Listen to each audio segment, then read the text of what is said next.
Hi hello എല്ലാവർക്കും നമസ്കാരം. നമുക്കിന്നൊരു മാങ്ങാച്ചാർ ഉണ്ടാക്കിയാലോ. അപ്പം നമ്മൾ മാങ്ങാച്ചാർ ഉണ്ടാക്കാനായിട്ട് നമ്മൾ പാത്രം വെച്ച് അതിലേക്ക് നമ്മൾ കുറച്ച് നല്ലെണ്ണ ഒഴിച്ചു കൊടുക്കുവാണേ. അപ്പോൾ ഇതൊരു ചെറിയൊരു ഓർഡറാണേ. അപ്പോൾ അതിന് വേണ്ടിയിട്ടാണ് നമ്മൾ ഈ അച്ചാർ ഇടുന്നത്. 2 കിലോ മാങ്ങയുടെ അച്ചാറാണ്. അപ്പോൾ ആ എണ്ണ ചൂടായി വന്നപ്പോൾ നമ്മൾ കടുക് ഇട്ട് കൊടുത്തിട്ടുണ്ട്. കടുക് ഒന്ന് പൊട്ടി വരുമ്പോൾ കുറച്ച് ഉലുവയും കൂടെ നമുക്കൊന്ന് ഇട്ട് കൊടുക്കാമേ. ഉലുവ ഇട്ട് കൊടുത്തിട്ട് ഞാൻ കുറച്ച് തീ ഒന്ന് കുറച്ച് വെച്ചു കേട്ടോ. ഭയങ്കര ചൂടായിപ്പോയാൽ ശരിയാവില്ലല്ലോ. ഉലുവ ഇട്ടു, ക്യാമറ ഓണാക്കാൻ മറന്നുപോയി, അതുകൊണ്ട് അവരൊന്നും വിചാരിക്കേണ്ട. ഉലുവ ഞാൻ ഇട്ടിട്ടുണ്ട്. എന്നിട്ട് നമുക്കിനി പച്ചമുളക് ഇട്ട് കൊടുക്കാം. പച്ചമുളക്, ഇഞ്ചി, വെളുത്തുള്ളി നമ്മൾ അരിഞ്ഞു വെച്ചിട്ടുണ്ട്. ഇഞ്ചി കുറച്ച് നീളത്തിലാണ് നമ്മൾ അരിഞ്ഞത്. പച്ചമുളക് ഇട്ടു, നമ്മൾ വെളുത്തുള്ളി ഇട്ടു, അത് ജസ്റ്റ് ഒന്ന് ഇളക്കി അതിന് ശേഷം നമുക്ക് ഇഞ്ചി ഇടാമേ. ജസ്റ്റ് ഒന്ന് നമുക്കൊന്ന് ഇളക്കിയെടുക്കാം.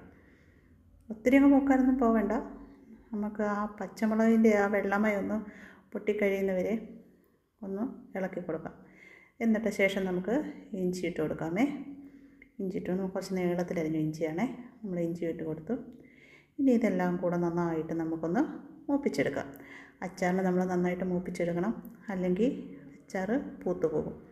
എല്ലാവർക്കും അറിയാം, എങ്കിലൊന്ന് പറഞ്ഞതേ ഉള്ളൂ. നമുക്കൊന്ന് മൂപ്പിച്ച് കൊടുക്കാം.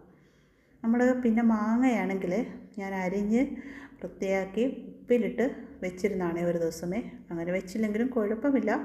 പക്ഷേ എനിക്ക് ടൈം കിട്ടിയില്ല, അതുകൊണ്ടാണ് നമ്മൾ ഒരു ദിവസം അങ്ങനെ ഉപ്പിട്ട് വെച്ചത്. അപ്പോൾ മാങ്ങയിലൊക്കെ നന്നായിട്ട് ഉപ്പൊക്കെ പിടിച്ചിട്ടുണ്ട്. ശേഷം നമ്മൾ കറിവേപ്പില ഇട്ട് കൊടുക്കുവാണേ. കറിവേപ്പില ഇച്ചിരി ഏറെ ഇട്ടോ, നല്ല കേട്ടോ. കറിവേപ്പിലയാണല്ലോ എല്ലാ കറികൾക്കും കൂടുതൽ മണം വരാൻ. കറികൾക്കായാലും അച്ചാറുകൾക്കായാലും കൂടുതൽ മണം തരുന്നത് നമ്മുടെ കറിവേപ്പിലയാണല്ലോ.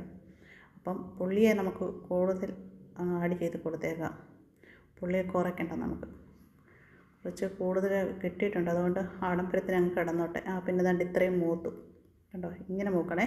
ഇനി നമ്മൾ മഞ്ഞൾപ്പൊടിയും മുളക് പൊടിയും കൂടെ ഇട്ട് കൊടുക്കുവാണേ. ഇതൊക്കെ നമ്മൾ ഫ്ലെയിം കുറച്ച് വെച്ചിട്ട് ചെയ്യണേ. അപ്പോൾ ഇതിൽ ഞാൻ പിരിയൻ മുളകും എരിയുള്ള മുളകും കൂടെ ആഡ് ചെയ്തിട്ടുണ്ട്. എരിവുള്ള മുളക് കുറച്ച് നമ്മൾ ചെയ്തിട്ടുള്ളൂ.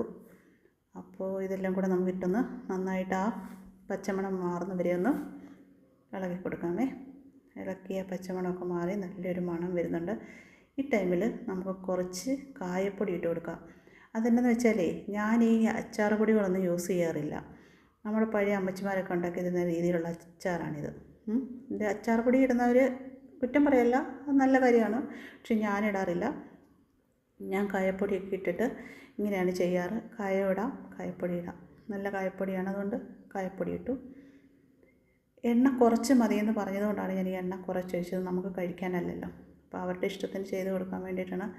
അപ്പം നേരത്തെ അവർക്ക് ഇങ്ങനെ അച്ചാർ നമ്മൾ ചെയ്ത് കൊടുത്തിട്ടുണ്ട്. അപ്പോൾ അവർക്കത് ഇഷ്ടപ്പെട്ടത് കൊണ്ടാണ് എണ്ണ കുറച്ച് വെച്ചിട്ട് ചെയ്ത് കൊടുക്കാൻ പറഞ്ഞതുകൊണ്ടാണ് ഇങ്ങനെ എണ്ണ കുറച്ചത്.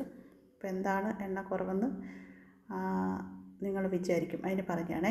അപ്പം കുറച്ച് വിനാഗിരിയും കൂടെ നമ്മൾ ഒഴിച്ചു കൊടുത്ത് അരപ്പൊന്ന് സെറ്റാക്കി എടുത്ത് കുറച്ച് വിനാഗിരിയും കൂടെ നമ്മൾ എന്നിട്ട് വീണ്ടും ഒഴിച്ചു കൊടുത്ത് ഇതെല്ലാം കൂടി നമുക്കൊന്ന് ഇളക്കി മിക്സ് ചെയ്ത് എടുക്കാം. ഇത് ശരിക്കും പറഞ്ഞാൽ ഇന്നലെ ഇട്ട് കൊടുക്കേണ്ട അച്ചാറാണ്.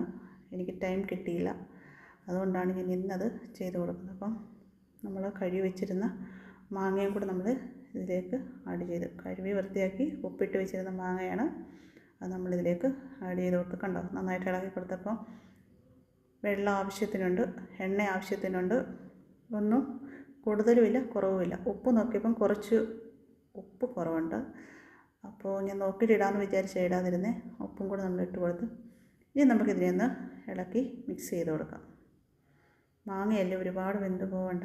കുറച്ച് ദിവസം ചിലപ്പോൾ അവർക്ക് വെച്ചിരുന്ന് ഉപയോഗിക്കേണ്ട സാധനമായിരിക്കാം. അതുകൊണ്ട് നമുക്കതൊന്ന് ഇളക്കി കൊടുക്കാം. നന്നായിട്ട് ഇളക്കി മിക്സ് ചെയ്ത് കൊടുക്കാം.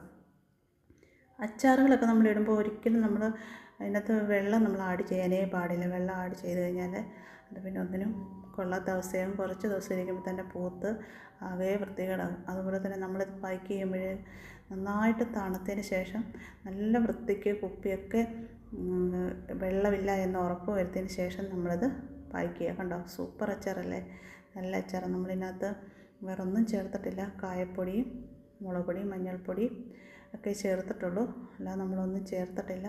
പിന്നെ മാങ്ങയ്ക്ക് തീരെ പുളി കുറവായിരുന്നു. അപ്പം നമ്മൾ വിനീഗർ അതുകൊണ്ടാണ് അത്രയും ഒഴിച്ചത്. അല്ലാതെ പുളിയുള്ള മാങ്ങയ്ക്കാണെങ്കിൽ നമുക്ക് അത്രയും വിനാഗിരി ഒഴിച്ച് കൊടുക്കേണ്ട ആവശ്യമില്ല.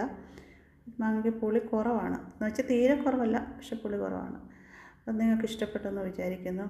എന്തായാലും എൻ്റെ അച്ചാർ റെഡി ആയിട്ടുണ്ട്. കണ്ടോ, സൂപ്പർ അച്ചാറാണ്. അപ്പോൾ ഇഷ്ടപ്പെട്ട എന്നെ ഒന്ന് സപ്പോർട്ട് ചെയ്യുക, സബ്സ്ക്രൈബ് ചെയ്യുക. നിങ്ങളുടെ കമൻറ്റ് നല്ലതാണെങ്കിലും മോശമാണെങ്കിലും എന്നെ അറിയിക്കുക. അപ്പം എല്ലാവർക്കും നല്ലൊരു ശുഭദിനം നേരുന്നു. Okay, thank you.